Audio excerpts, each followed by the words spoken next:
Rindu selalu bersamamu, tinggal di dalam kediamanmu. Oh Tuhan, sebab ku sukai hadiratmu. Tak ingin ku terpisahkan dekat denganmu. Itu yang ku rindukan, sebab ku dapati kedamaian. Ku nikmati keindahan dan keagunganmu, oh Tuhan. Ku nikmati kemuliaanmu, menyembahmu dengan segenap. Ku nikmati keindahan dan keagunganmu, oh Tuhan. Ku nikmati kemuliaanmu, menyembahmu dengan segenap hatiku.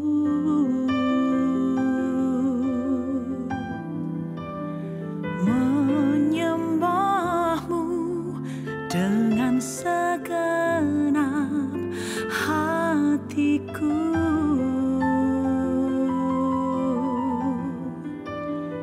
Menyembahmu dengan segenap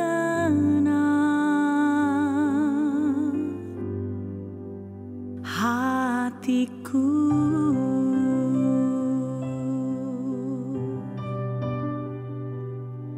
Ku mau sembahmu Tuhan dengan segenap hatiku, segenap jiwaku, segenap kekuatanku. Oh, ku mau sembahmu Tuhan seluruh hidupku. Inilah rinduku Tuhan, inilah hasratku. Oh, menyembahmu Tuhan. Oh, Engkaulah dambaan hatiku, hasratku, rinduku.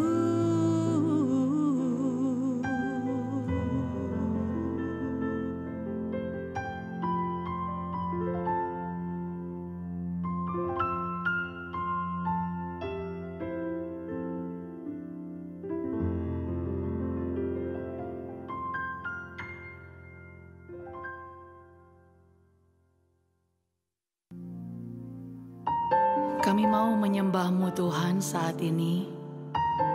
Hati kami rindu kepadamu.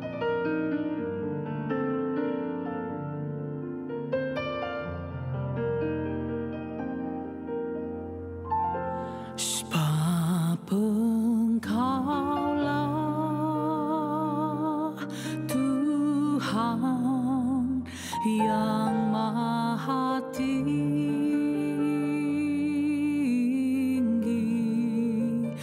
Kau dimuliakan atas segala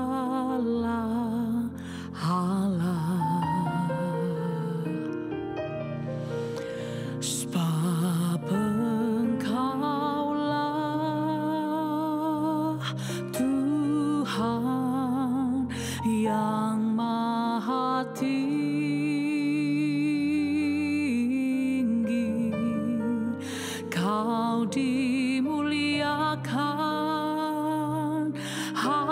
atas segala hala. Oh, Kau ku sembah,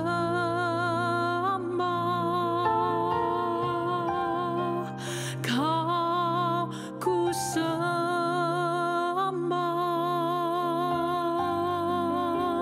Kau ku sembah.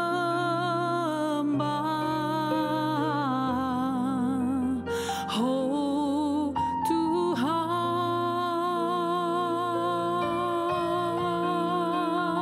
Kau ku sembah,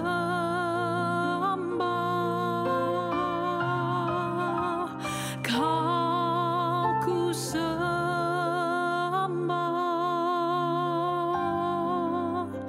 Kau ku sembah.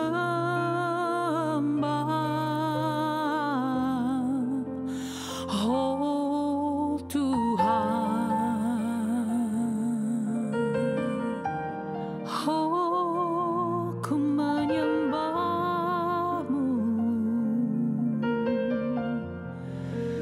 Kami datang menyembah-Mu Tuhan, sebab Engkaulah Tuhan yang maha tinggi.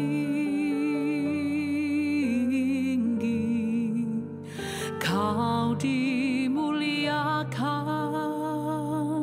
atas segala hala. Sebab Engkaulah Tuhan yang maha tinggi.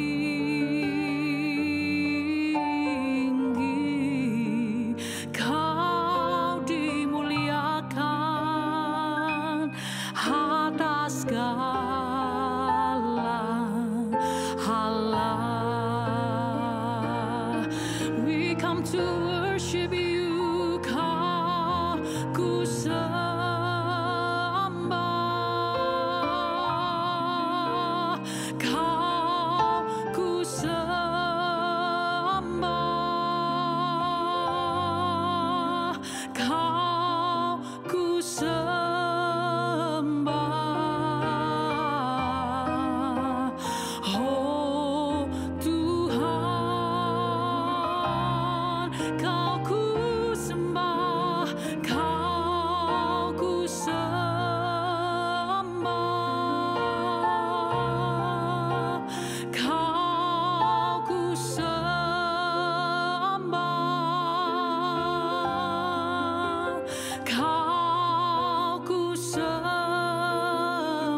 menyembah-Mu dalam segala keadaan dalam hidup kami, menyembah-Mu di dalam segala situasi kehidupan kami.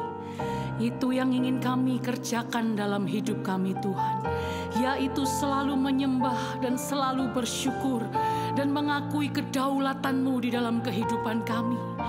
Kami menyembah, kami menyembah, kami menyembah. Oh, kami menyembah. Kau tetap Allah, Kau berkuasa atasku. Kami menyembah-Mu, kami memuji-Mu, Tuhan.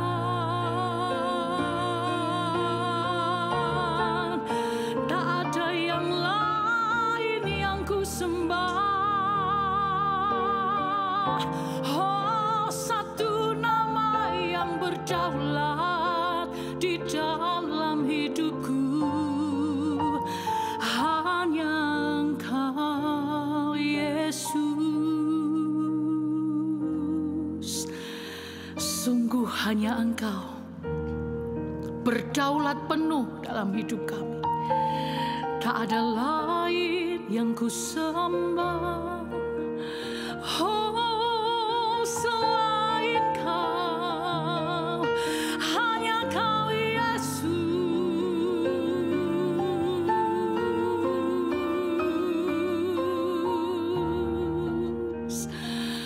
Hanya Kau, oh ya, hanya Kau.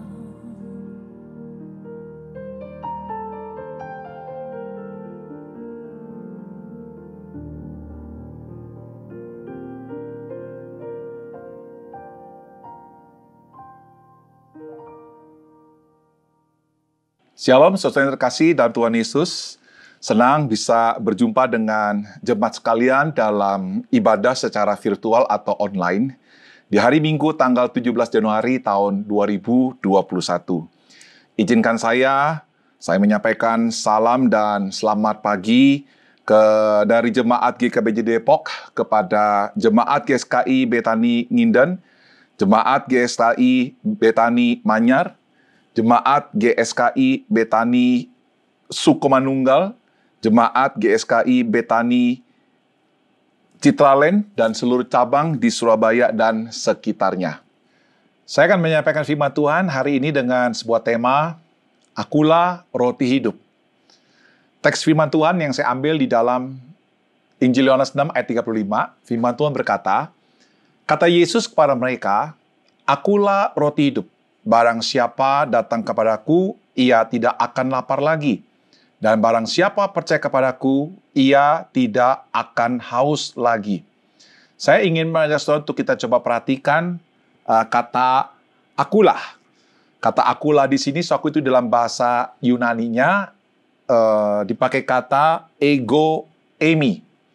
Coba kita lihat lagi bersama-sama di dalam Yohanes 6 ayat yang ke-48. Akulah roti hidup.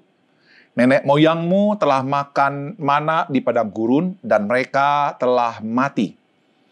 Inilah roti yang turun dari surga, barang siapa makan daripadanya, ia tidak akan mati.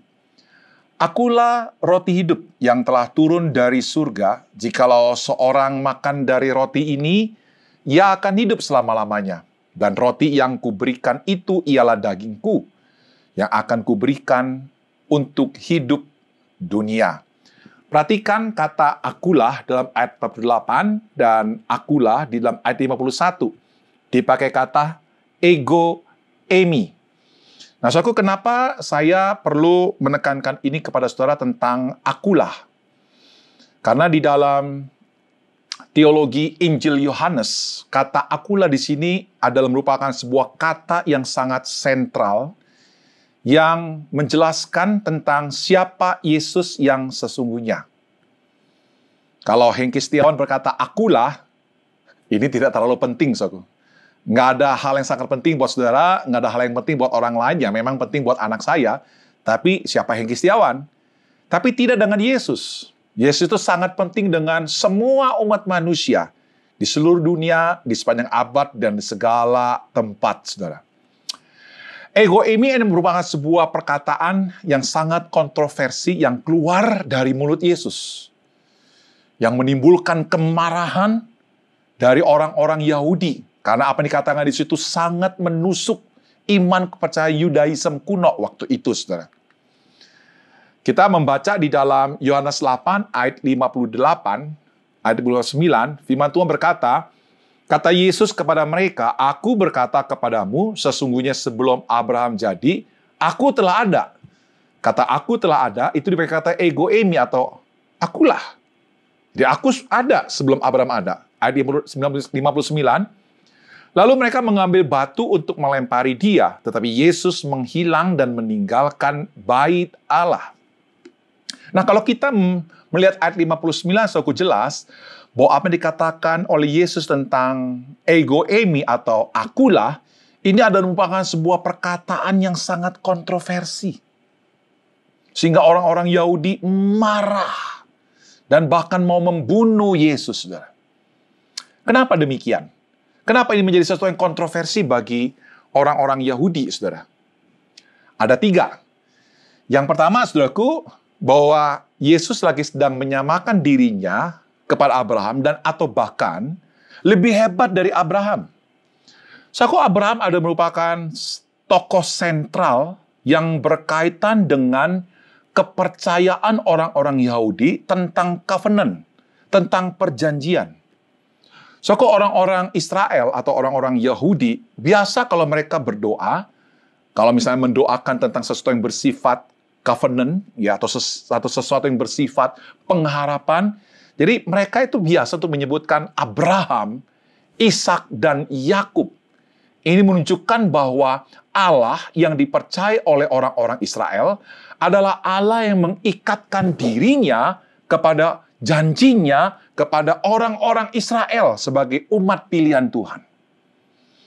Jadi suatu ketika Yesus berkata, aku telah ada, atau aku ada sebelum Abraham, ini lagi sedang menunjukkan sesuatu yang buat orang Islam itu kurang ajar, saudara. Ini adalah sesuatu yang impossible, yang nggak mungkin bisa keluar dari mulut Yesus yang adalah orang Yahudi, yang bahkan waktu itu mengajar di bait Allah. Jadi saudaraku, ini merupakan sebuah perkataan yang sangat kontroversi. Karena Yesus menyamakan atau bahkan melampaui Abraham. Yang kedua, saudaraku, kata ego eimi adalah merupakan sebuah kata yang sangat serius. Sebuah istilah yang agung yang tidak boleh sembarangan untuk orang-orang Israel ucapkan, saudaraku. Karena kata aku adalah, itu sebenarnya ada di dalam Keluaran pasal 3 ayat 14. Kata aku adalah aku itu diterjemahkan dengan ego eimi di dalam versi Septuaginta. Septuaginta, saudaraku, adalah perjanjian lama yang ditulis di dalam bahasa Yunani. Karena waktu itu, saudaraku, orang-orang Israel sudah kemasukan budaya Romawi dan budaya Helenialisme yang sangat kuat sekali, saudaraku. Dan mereka sudah jarang sekali bisa membaca di dalam bahasa Ibrani, maka diterjemahkanlah di dalam bahasa Yunani oleh para ahli waktu itu. Ya, jadi diterjemahkan dengan kata ego eimi. Nah, konteks ayat itu aku berbicara tentang Musa yang bertanya kepada Tuhan, Tuhan, nanti bagaimana kalau umat Israel bertanya tentang siapa engkau sesungguhnya yang mengutus aku kepada orang Israel? Lalu kemudian Tuhan berkata kepada Musa, katakan kepada mereka, aku adalah aku. Lagi firman-Nya, beginilah kau katakan kepada orang Israel, akulah aku telah mengutus aku kepadamu. Jadi suatu kata akulah aku adalah aku, itu adalah Yahweh. Itu merupakan sebuah istilah yang sangat sakral, nama yang Tuhan berikan kepada Israel. Yang menunjukkan Allah yang serba maha, maha kudus, maha mulia, maha agung, maha bijak, maha kuasa, dan sebagainya. Nggak boleh sembarangan orang menyebut nama Allah dengan sembarangan. Jadi suatu ketika Yesus berkata, ego eimi, Yesus lagi sedang menyamakan dirinya dengan Yahweh yang ada dalam perjanjian lama. Suatu ini membuat Orang-orang Yahudi waktu itu gusar dan sangat marah. Yang ketiga, saudaraku, dari sisi tata bahasa. Kenapa ini menjadi sesuatu yang sangat kontroversi, saudaraku? Karena kata ego eimi itu dalam bentuk verb, present, indikatif, aktif. Itu di dalam tata bahasa present. Ya, jadi aku ada dahulu, aku ada sekarang, dan aku ada yang akan datang. Jadi dahulu, sekarang, dan yang akan datang, bahwa Yesus sudah ada. Artinya Yesus itu beda dengan manusia, beda dengan saudara dan saya. Kalau saya punya tanggal kelahiran, jadi artinya sebelum lahir atau sebelum dikandung, saya ini belum ada, saudaraku. Jadi saya ada oleh karena kelahiran. Tapi Yesus ada sebelum dunia diciptakan. Memang di dalam sisi kemanusiaannya, dia ada oleh karena kelahiran darah Maria. Jadi saudaraku, Yesus ada dahulu, sekarang, dan yang akan datang. Jadi menunjukkan bahwa Yesus itu adalah Allah yang sesungguhnya. Jadi saudaraku, tidak heran kalau ini menjadi sebuah perkataan yang sangat kontroversi. Nah, saudara, ada 3 kemungkinan ketika Yesus berkata ego eimi, bahwa saya adalah Allah, bahwa saya adalah Tuhan. Yang seperti ada dalam perjanjian lama, yang sama dengan Yahweh. Hanya ada 3 kemungkinan, saudaraku. C.S. Lewis dalam bukunya Mere Christianity menyebutkan, saudaraku, ketika Yesus mengatakan kalimat itu hanya ada 3 kemungkinan. Yang pertama, Yesus adalah orang gila. Yang kedua, Yesus adalah penipu dan pembohong. Yang ketiga, Yesus memang benar-benar Allah. Coba sekarang kita lihat satu demi satu, saudaraku. Apakah Yesus adalah orang gila? Orang gila, saudaraku, adalah orang yang mengucapkan satu kalimat, dia nggak memahami kalimat itu, asal ngomong aja. Ya, saya datang dari surga, saya ke neraka, saya adalah Allah, saya adalah malaikat. Kalau dia orang gila, saudaraku, kita yang mendengarkan, ya sudahlah. Atau mungkin kita akan tersenyum, kita akan tertawa, dan bahkan menjadi bahan lelucon dan ledekan dan sebagainya. Atau kita nggak peduli, saudaraku. Kan orang gila, ngapain kita ngikutin orang gila? Nanti kita jadi gila, saudara. Saudara, apakah Yesus adalah orang gila? Tidak, saudaraku. Dia bukan orang gila.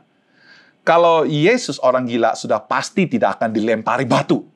Atau mau dirajam oleh orang-orang Yahudi waktu itu. Dan mau menangkap dan bahkan membunuhnya, saudara. Orang gila itu nggak mungkin bisa melakukan mujizat. Kalau saudara membaca di dalam konteks Yohanes pasal 6, ya, di ayat sebelumnya, Yesus mampu melakukan mujizat 5 ketuk roti dan 2 ekor ikan, itu diberkati oleh Yesus dan kemudian dapat memenuhi 5.000 orang laki-laki. Itu 5.000 orang laki-laki, saudaraku. Kalau ditambah dengan istrinya, kalau ada istrinya berarti 10.000 orang. Kalau ditambah oleh anaknya, saudaraku, bahkan lebih dari 10.000 orang. Bahkan lebih dari 15.000 orang. Jadi waktu itu Yesus bisa melakukan sebuah mujizat yang bisa memenuhi semua kebutuhan orang yang kelaparan pada saat itu. Orang gila nggak mungkin lakukan itu, saudaraku.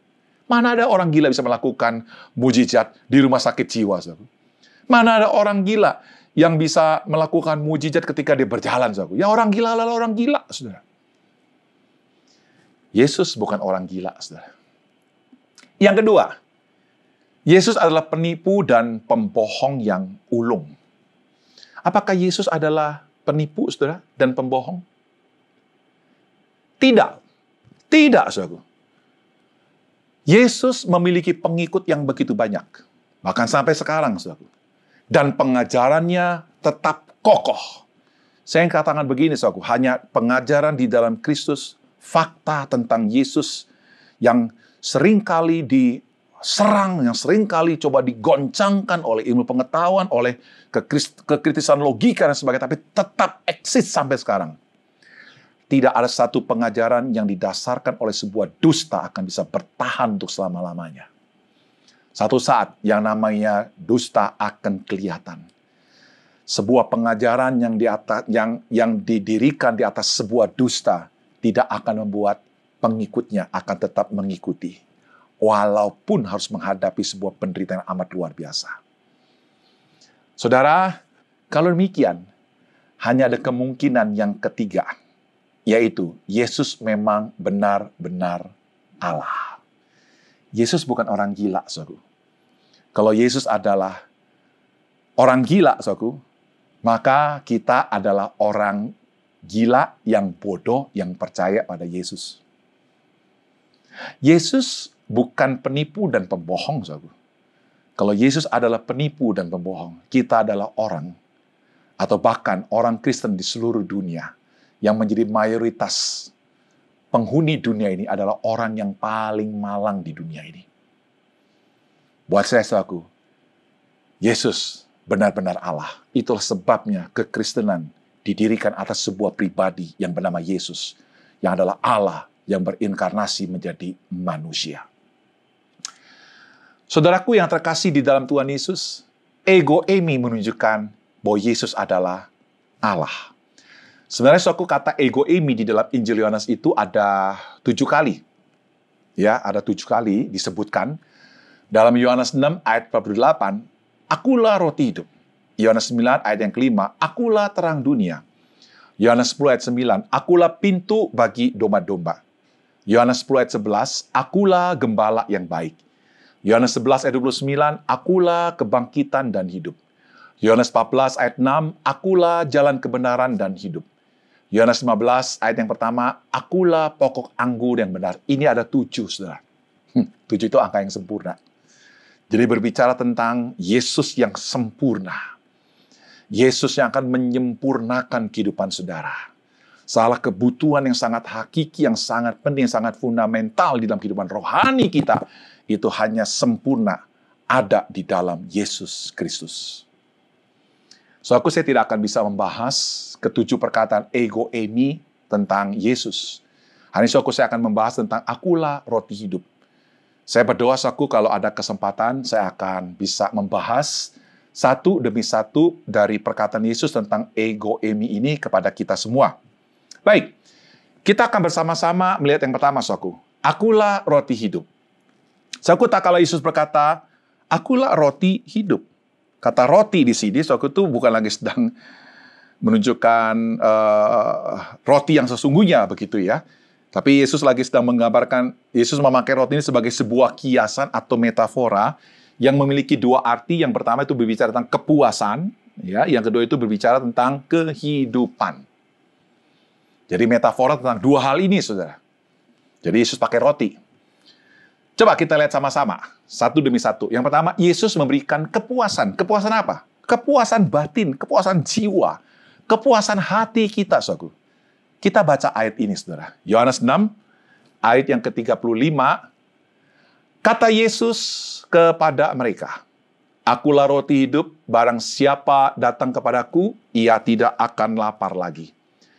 Dan barang siapa percaya kepadaku, ia tidak akan haus lagi. Nah, saudaraku yang terkasih dalam Tuhan Yesus, kalau kita membaca dalam ayat ini katakan, ia tidak akan lapar lagi. Ini berbicara tentang kepuasan, saudara. Orang-orang Yahudi atau orang-orang Israel waktu itu, saudara, bahwa makanan sehari-harinya adalah roti. Kalau orang Barat, saudaraku, makanan sehari-harinya itu adalah kentang.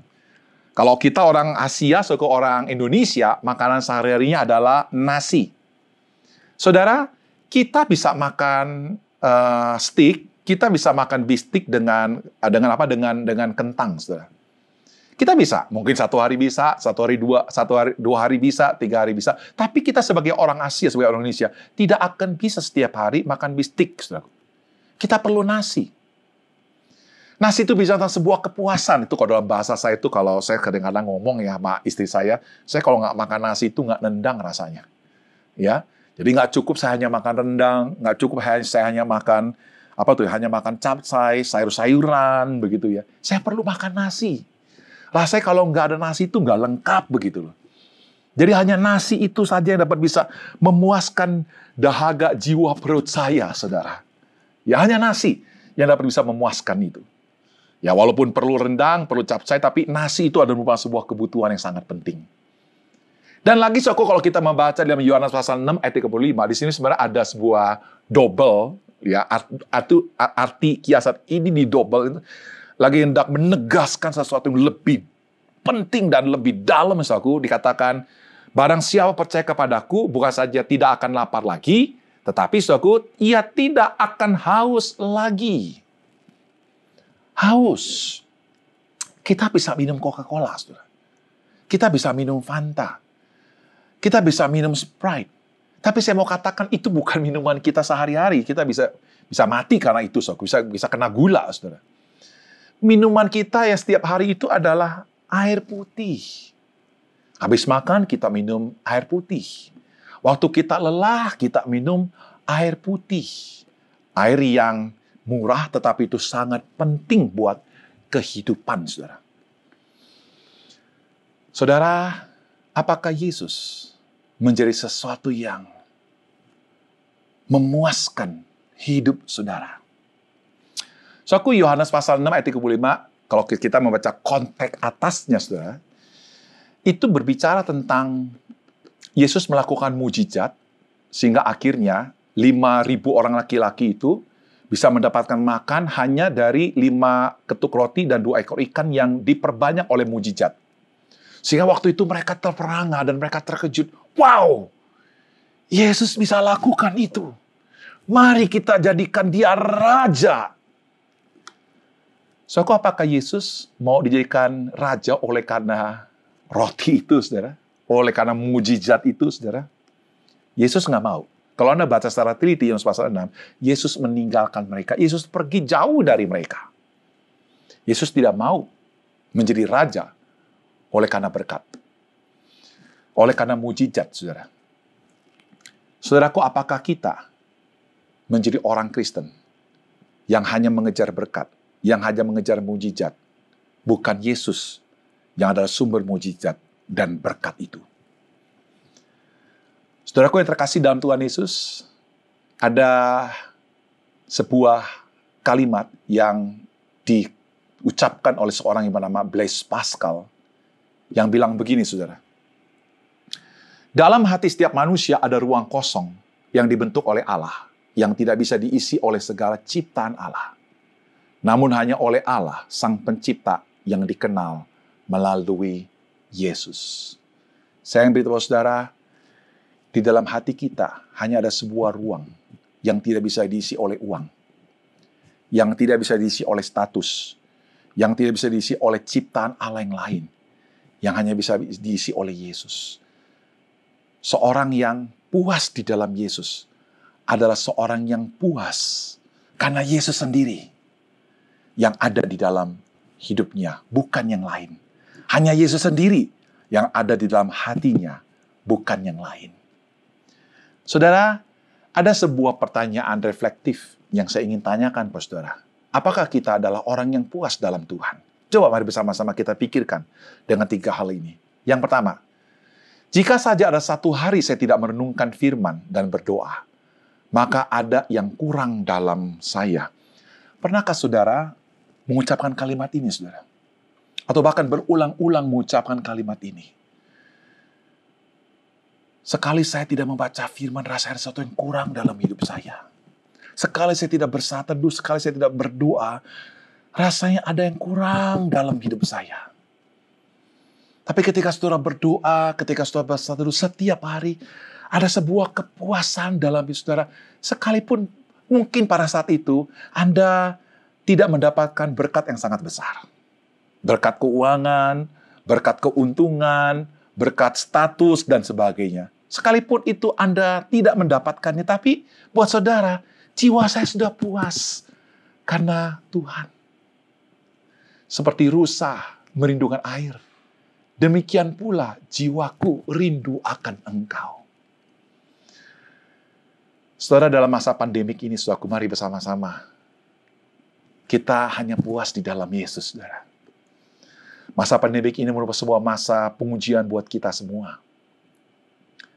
Apakah kita puaskah di dalam Yesus? Atau kita puas dalam segala sesuatu yang lain selain Yesus? Kalau kita puas segala sesuatu di lain Yesus, selain Yesus, saudara, percaya, masa pandemik ini akan membuat saudara ambruk, jatuh, dan tidak bisa bangun lagi. Yang kedua, saudaraku, adalah sesuatu yang saya nanti-nantikan untuk bisa beribadah bersama, memuji dan menyembah Tuhan.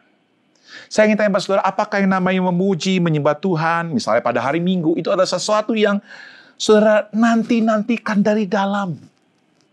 Saudara sangat mengharapkannya setiap hari. Jadi saudaraku, beribadah pada Tuhan itu bukan sekedar, ya karena saya orang Kristen, KTP saya orang Kristen, saya sebagai orang Kristen, lahir di sebuah budaya Kristen, maka hari Minggu, budaya adalah saya beribadah dan ke gereja, itu hari Minggu. Apakah saudara seperti itu, saudara? Atau saudara beribadah pada hari Minggu, itu lahir dari sebuah hati yang puas di dalam Kristus. Saya itu kalau bisa menyembah Tuhan, saya itu kalau bisa bernyanyi, saya itu puas. Kalau saya bisa mendengarkan firman di ruang ibadah, saya bisa berdoa, itu saya puas. Apakah saudara punya kepuasan seperti itu, saudara? Atau begini, saudaraku, waktu kita beribadah, saudaraku, seringkali ada dua kutub, saudaraku, ya, orang Protestan dan orang karismatik. Orang karismatik itu kalau beribadah itu sangat ekspresif sekali, bisa tepuk tangan, ya bisa menari-nari, bisa loncat-loncat dan sebagainya. Apakah kepuasan saudara beribadah karena hal itu, saudara? Kalau orang-orang Protestan, saudaraku, dia kalau beribadah itu tenang sekali, saudaraku, lipat tangan, tutup mata, berdoa, ya duduk, ya berdiri juga tenang, saudaraku, anggun, memuji Tuhan. Apakah kita orang Kristen puas memuji dan menyembah Tuhan karena kita diam, karena kita tenang, karena kita lipat tangan dan sebagainya? Apakah kepuasan kita karena itu? Saya berdoa, saudaraku, apapun gaya ibadahmu, apapun budaya ibadahmu, kita harus beribadah dengan rasa puas di dalam Yesus. Untuk apa kita mengangkat tangan, saudaraku? Tapi kepuasan kita bukan pada Yesus. Untuk apa kita beribadah dengan diam? Tapi kepuasan kita bukan ada di dalam Yesus saat kita beribadah. Nggak ada gunanya, saudara. Saya berdoa, mari bersama-sama kita menjadi orang Kristen yang puas ketika kita beribadah. Kita puas di dalam Yesus. Bukan puas di dalam tepuk tangan, bukan puas di dalam gaya diam, tapi puas di dalam Yesus. Karena dalam ibadah itu kita berjumpa dengan Dia yang menyelamatkan saudara dan saya. Yang ketiga, saudaraku, adalah kepuasan saya yang terutama ada dalam Tuhan, bukan uang, status, dan penampilan. Saya tidak mengatakan bahwa kita tidak perlu uang, kita tidak perlu jabatan, kita tidak perlu penampilan. Kalau saudara ada uang, kalau saudara punya status yang baik, kalau saudara punya penampilan, usahakanlah itu, ya bersyukur. Usahakanlah dengan baik-baik, saudaraku. Tapi yang saya maksud begini, saudaraku, yang terutama adalah Tuhan. Bukan uang, bukan status. Apa maksudnya? Maksudnya begini, saudaraku. Apakah saudara puas ketika saudara mengatakan seperti ini? Uang yang ada padaku itu bukan milikku. Itu adalah milik Tuhan. Dan ketika aku mengejar keuntungan, aku mengejarnya dengan hal-hal yang menyenangkan hati Tuhan. Bukan yang mendukakan hati Dia. Saya mendapatkan keuntungan dengan cara yang benar. Dengan cara yang kudus. Dengan cara yang menyenangkan hati Tuhan. Dan saya puas akan hal itu. Sekalipun keuntungan saya tidak terlalu besar, tidak apa-apa. Yang penting Tuhan saya dipuaskan. Yang penting hati saya, jiwa saya puas akan kekudusan. Apakah uang yang saudara miliki adalah uang yang saudara bisa gunakan bagi kemuliaan Tuhan? Untuk concernnya Tuhan. Buat pekerjaan misi, buat mendukung hamba-hamba Tuhan yang ada di ladang-ladang misi, atau untuk mendukung pekerjaan Tuhan yang ada di dalam gereja, dan sebagainya. Sesuatu yang sangat di-concern oleh Tuhan. Saudara menggunakan uang itu untuk menolong orang-orang yang miskin, supaya mereka tidak bertambah kelaparan. Masa pandemik ini, saya berdoa, saya mendorong untuk setiap orang Kristen, yang saudara ada uang, atau bahkan kekurangan uang, kita turut berbagi, saudaraku, untuk membuat orang-orang akhirnya tidak kelaparan. Saya berdoa, saudaraku, mari bersama-sama kita gunakan uang itu demi concern-nya Tuhan. Dan kita puas akan hal itu. Saudaraku yang terkasih dalam Tuhan Yesus, sekarang kita lihat bagian yang kedua. Yesus memberikan hidup yang kekal. Jadi, saudaraku, metafor yang kedua, ketika Yesus berkata, aku adalah roti, Ya, roti di sini adalah sebuah metafora yang berbicara tentang kehidupan. Ya, bahwa dalam Yesus itu ada kehidupan, saudara. Ya. Mari kita baca bersama-sama di dalam Yohanes 6 ayat yang ke-48, firman Tuhan berbicara demikian. Akulah roti hidup. Nenek moyangmu telah makan mana di padang gurun dan mereka telah mati. Inilah roti yang turun dari surga, barang siapa makan daripadanya, ia tidak akan mati. Jadi bicara tentang kehidupan, lawan daripada kehidupan adalah kematian. Lawan dari hidup adalah mati, saudaraku. Nah, yang menarik begini, saudaraku. Kata hidup di dalam bahasa aslinya itu dipakai kata zoe, ya, dipakai kata zoe. Nah, saudara, di dalam bahasa Yunani ada dua kata yang dapat diterjemahkan hidup dalam bahasa Indonesia. Yang pertama adalah zoe, dan yang kedua adalah bios. Jadi zoe itu diterjemahkan hidup, bios itu juga diterjemahkan hidup. Sebenarnya aku di dalam kitab Perjanjian Baru, zoe dan bios itu seringkali dipertentangkan, saudaraku, itu diversuskan. Ya. Apa bedanya, saudaraku? Coba saya ingin menjelaskan secara sederhana terlebih dahulu, saudara. Bios itu, saya kasih contoh seperti ini, saudaraku, ya. Saya memberikan rumah saya kepada kamu, supaya kamu bisa tinggal dan hidup di rumah saya.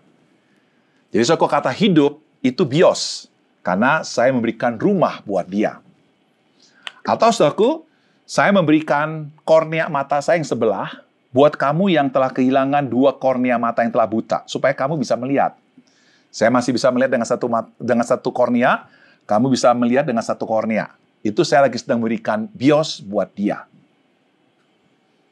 Tapi begini, saudaraku, ya, tak kalah saya memberikan jantung saya kepada seseorang yang jantungnya sudah rusak.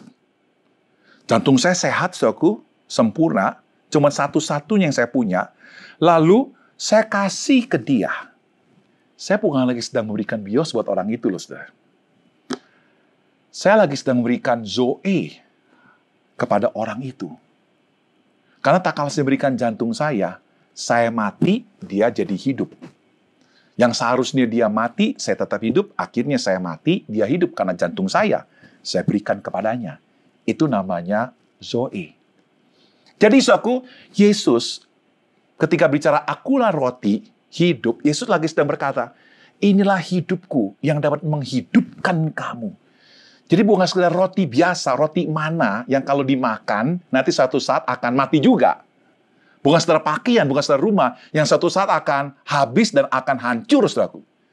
Tapi tidak, ini berbicara tentang kehidupan yang sangat hakiki, satu kehidupan yang sangat penting, satu kehidupan yang selama-lamanya. Nah, kata bios, saudaraku, itu dipertegas lagi kontrasnya di dalam beberapa ayat, saudaraku, ya. Lukas 8 ayat 43 adalah seorang perempuan yang sudah hidup 12 tahun, menderita pendarahan, dan yang tidak berhasil disembuhkan oleh siapapun. Nah, perhatikan baik-baik, hidup 12 tahun. Kalau dalam LAI itu tidak ada hidupnya, saudaraku, ya, tetapi dalam terjemahan yang lain itu ada hidup 12 tahun. Jadi bicara tentang satuan waktu yang dapat dikuantisir, saudaraku. 12, 13, 14. Tapi yang namanya zoe, enggak. Zoe itu bicara tentang hidup kekal selama-lamanya. Yang tidak bisa lagi dikuantisir, yang tak terhingga, saudara. Itulah Yesus. Yesus memberikan hidup itu kepada kita semua, yaitu zoe, bukan bios. Kita baca lagi 2 Timotius 2 ayat 4. Seorang prajurit yang sedang berjuang tidak memusingkan dirinya dengan soal-soal penghidupannya, supaya dengan demikian ia berkenan kepada komandannya. Saudaraku, Paulus di dalam ayat ini lagi sedang mengajak orang-orang itu sadar bahwa kita ini lagi sedang di dalam sebuah peperangan rohani. Nah, kita sebagai prajurit, nah, Paulus ini memakai gambaran prajurit sebagai sebuah metafora agar kita ini tidak memusingkan penghidupan. Jadi orang-orang pada saat itu sebagai menjadi tentara yang sedang berperang, dia konsentrasi untuk bagaimana bisa menang. Dia tidak konsentrasi kepada rumahnya lah, pada pakaiannya lah, ya, pada ternaknya lah, pada apa? Pada pertaniannya landa. Ketika dia lagi sedang berperang, saudaraku, dia fokus kepada komandannya. Dia fokus kepada pimpinan komandannya. Saudara, ini adalah bios. Pakaian, rumah, ya, pekerjaan, ya, itu bios, saudara. Zoe itu lebih daripada bios. Makanya, saudaraku, Yesus meminta agar kita fokus pada Zoe, agar kita berkenan kepada komandan, yaitu Yesus. 1 Yohanes 2 ayat 16 berkata, sebab semua yang ada di dalam dunia, yaitu keinginan daging dan keinginan mata, serta keangkuhan hidup, bukanlah berasal dari Bapa, melainkan dari dunia. Sesuatu yang datang dari bios, saya ingin ingatkan, itu berasal dari dunia, saudara. Kalau Anda fokus pada pakaian, Anda fokus pada rumah, Anda fokus pada uang, Anda fokus hanya sekedar hidup itu hanya karena jabatan atau kedudukan, dan sebagainya, saya ingin beritahu pada saudara, Anda akan menjadi orang yang angkuh. Angkuh itu bisa sombong, juga bisa minder, saudaraku ya. Saudara menjadi orang yang, apa tuh? Menjadi orang yang hidup itu ditentukan keberhargaannya oleh hal-hal yang sifatnya lahiriah. Saudara, saya berdoa hari ini, biarlah saudara menjadi seseorang yang paham, kita bukan mengejar bios, tapi kita mementingkan yang namanya Zoe, sebuah kehidupan yang hanya ada di dalam Yesus, dan Yesus berikan itu buat saudara.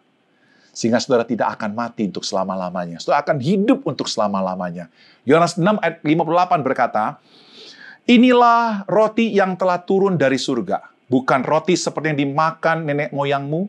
Dan mereka telah mati. Barang saya makan roti ini, ia akan hidup selama-lamanya.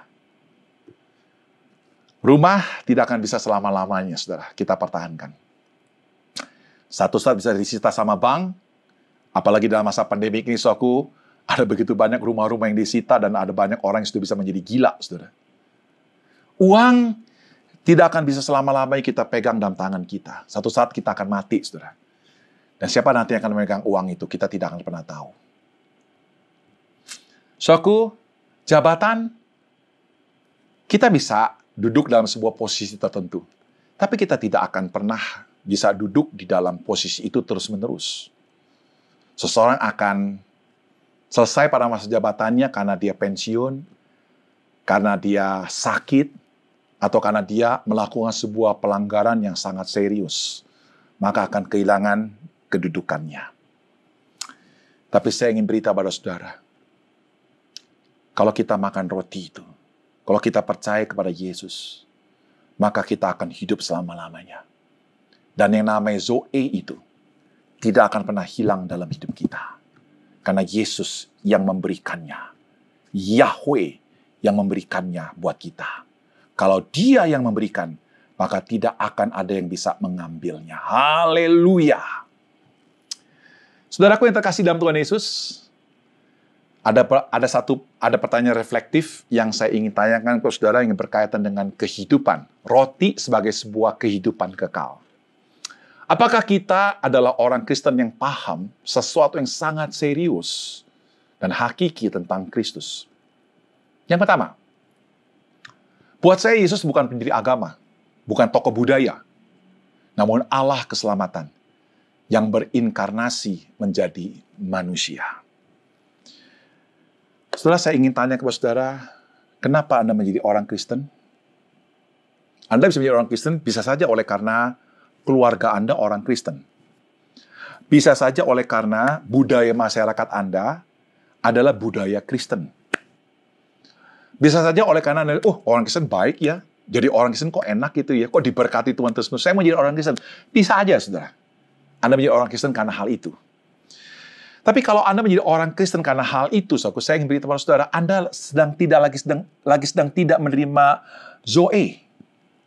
Anda lagi sedang tidak menerima sebuah kehidupan yang kekal di dalam Yesus. Anda tetap menjadi orang yang celaka. Anda hanya menerima bios yang sementara itu, saudara. Saya berdoa, jadilah orang Kristen karena Anda mengerti siapa itu Yesus. Bahwa Dia adalah Tuhan dan Juru Selamatku secara pribadi. Yang tinggal dalam hatiku, yang menyelamatkan aku dari murka Allah. Yang membebaskan aku dari penghakiman kekal. Yang membawa aku ke dalam kehidupan sorgawi. Yang membuat aku menjadi anak-anak Allah. Yang kedua, saudaraku, saya tidak bisa membiarkan orang hidup tanpa pengenalan akan siapa Yesus yang sesungguhnya. Kalau Anda punya ayah dan ibu, punya istri, punya suami, punya anak, punya kakak atau punya adik, atau punya orang-orang yang sangat dekat dengan hidup saudara, saya ingin tanya saudara, apakah Anda bergetarkah hati Anda ketika Anda bisa memberitakan tentang Yesus kepada mereka adalah roti hidup? Mereka tuh bukan butuh pakaian saja, saudaraku. Mereka bukan butuh uang jajan. Mereka bukan butuh rumah sebagai tempat tinggal. Saya ingin beritahu saudara, mereka lebih butuh tentang Yesus yang adalah Tuhan dan Juru Selamat dalam hidup mereka. Saya ingin tantang para ayah dan para ibu di tempat ini. Suatu saat nanti engkau akan mewarisi segala sesuatu yang engkau punya kepada anak-anakmu. Saya berdoa, saudaraku, jangan engkau mau hanya sekedar mewarisi rumah, uang, perusahaan, dan sebagainya. Saya berdoa, saudaraku, ada sesuatu yang lebih penting dari itu, yang membuat anakmu akan memiliki hidup yang kekal. Warisilah Injil. Ceritakanlah tentang Yesus sebagai Tuhan dan Juru Selamat kepada mereka.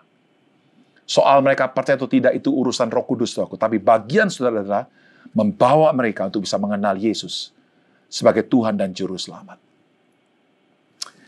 Yang ketiga, saudaraku, ketika saya mengikuti perjamuan kudus, hati saya selalu bergetar, terharu, sekaligus bersuka cita. Saudaraku, perjamuan kudus adalah merupakan sebuah sakramen yang diadakan oleh semua gereja di sepanjang abad dan di segala tempat untuk mengingat cinta Tuhan, mengingat pengorbanan Kristus di atas kayu salib. Roti yang terpecah itu menggambarkan tubuh Kristus yang terpecah karena kejahatan dan dosa kita. Anggur yang merupakan simbol dari darah Yesus yang tercurah untuk penebusan dosa kita. Saya ingin tanya ketika saudara mengikuti perjamuan kudus, apakah itu hanya sekedar sebuah tradisi atau kebiasaan yang bahkan kalau saudara ikuti, ya biasa-biasa saja. Atau mungkin ketika saudara angkat tangan, ya nggak serius. Anda bisa mungkin tertawa, cekak-cekikik, saudaraku. Mungkin Anda sambil angkat roti dan angkat cawan itu sambil Anda bercanda, Anda tertawa. Atau bahkan mungkin Anda duduk sambil ongkang-ongkang kaki. Saya berdoa, saudara. Ketika kau melakukan perjamuan kudus di rumah, lakukanlah dengan serius. Dengan hati yang bergetar, dengan hati yang terharu, dengan hati yang bersuka cita. Ketika aku mengangkat roti ini, aku mengingat cinta Tuhan. Ketika aku mengangkat cawan ini, aku diingatkan tentang cinta Tuhan. Aku yang adalah manusia yang mudah lupa, tapi aku diingatkan oleh perjamuan kudus ini. Rasul Paulus mengingatkan kita tentang pentingnya perjamuan kudus agar kita selalu ingat tentang roti yang berbicara tentang cinta Tuhan buat kita. 1 Korintus 11 ayat 23, firman Tuhan berkata, sebab apa yang telah kuteruskan kepadamu, telah aku terima dari Tuhan, yaitu bahwa Tuhan Yesus pada waktu malam, waktu ia diserahkan, ia mengambil roti, dan sudah itu ia mengucap syukur atasnya. Ia memecah-mecahkannya dan berkata, inilah tubuhku yang diserahkan bagi kamu. Perbuatlah ini menjadi peringatan akan aku. Demikian juga ia mengambil cawan sesudah makan, lalu berkata, cawan ini adalah perjanjian baru yang dimeteraikan oleh darahku. Perbuatlah ini setiap kali kamu meminumnya, menjadi peringatan akan aku. Paulus, saudaraku, melihat yang namanya roti yang ada di meja perjamuan. Mengingatkan kita tentang Yesus yang adalah roti, sekaligus mengingatkan kita akan cinta Yesus bagi kita semua. Cinta Allah buat kita semua. Yohanes 3:16 berkata, "Karena begitu besar kasih Allah akan dunia ini, sehingga Ia mengaruniakan anak yang tunggal, supaya setiap orang yang percaya kepadanya tidak binasa, melainkan beroleh hidup yang kekal." Roti adalah metafora tentang kepuasan dan kehidupan yang intinya berbicara tentang cinta Tuhan buat kita semuanya. Tuhan berkati saudara. Mari kita berdoa. Bapa di surga, kami bersyukur Tuhan untuk firman yang hari ini kami telah dengar. Biarlah Roh Kudus selalu mengingatkan kami bahwa Yesus adalah roti hidup. Bahwa Yesus adalah kepuasan hidup saya. Bukan uang saya, bukan status saya, bukan penampilan saudara, bukan penampilan saya, tetapi hanya Yesus. Bahwa Yesus adalah juru selamat dan Tuhan dalam hidup saya selama-lamanya. Bahwa Engkau telah memberikan kehidupan yang kekal buat saya. Engkau telah memberikan Zeo itu buat saya. Bukan Bios, tapi Zeo. Kau memang memberikan pakaian. Kau memang memberikan rumah, tempat tinggal. Tapi Engkau juga memberikan sesuatu yang lebih penting di dalam kekekalan. Yaitu pengorbanan Kristus buat saya. Dan buat kami semua yang mendengarkan firman-Mu. Dan juga semua orang yang percaya kepada Yesus. Terima kasih Tuhan. Inilah doa kami. Dalam nama Yesus kami berdoa. Amin.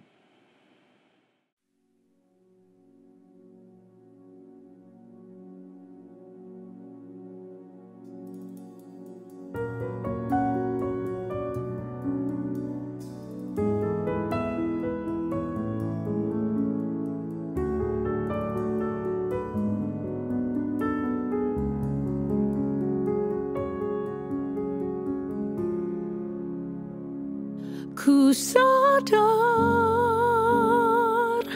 tak semua dapat aku miliki di dalam hidupku. Hatiku percaya rancangan-Mu bagiku adalah yang terbaik. Walau ku tak dapat melihat semua rencana-Mu, Tuhan, namun hatiku tetap memandang padamu. Kau tuntun langkahku, walau ku tak dapat berharap atas kenyataan hidupku, namun hatiku tetap memandang padamu. Kau ada